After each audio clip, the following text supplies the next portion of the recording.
Hello again, and welcome to episode 10 of the Hidden Sidings project. This time, looking at the front right-hand end of the baseboard.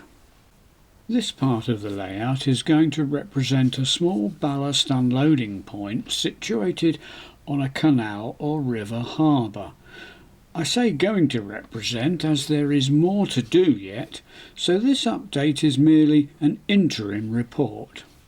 But it shows progress so far.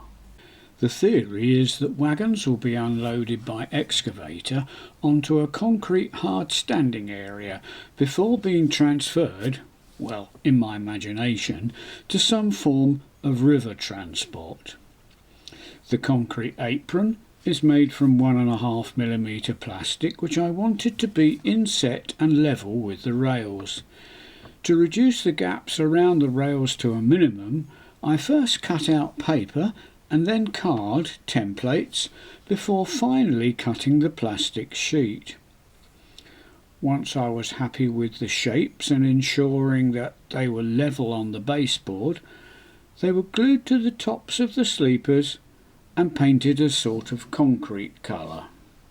The tracks in this area will still be used as hidden sidings when I'm operating the front half of the layout, so to maximise siding length, the ballast pile has to be removable. A polystyrene block was carved roughly to shape and ballast glued to it. The ballast was from Atwood Aggregates and is the same as that used in my previous video on removable loads for Hornby wagons. See the link above. Any resemblance of this pile to a large dead rat is of course purely coincidental.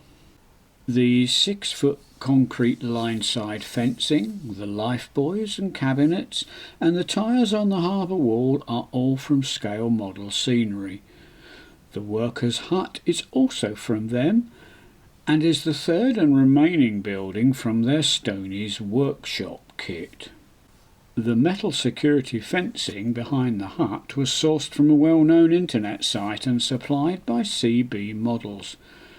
The fuel tank was also an internet purchase and came from a supplier named Noble Designs.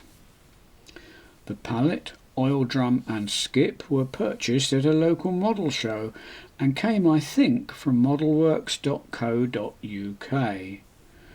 The harbour walling is from Wills and the timber uprights are 6mm square stripwood purchased from my local DIY shed. The retaining arches adjoining the tunnel mouths were adapted from some leftover sections of a Metcalfe Models viaduct kit and fit rather nicely in this area.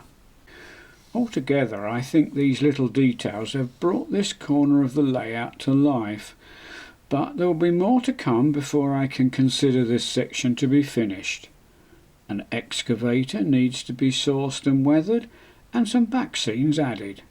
But that's all for the moment, so see you next time.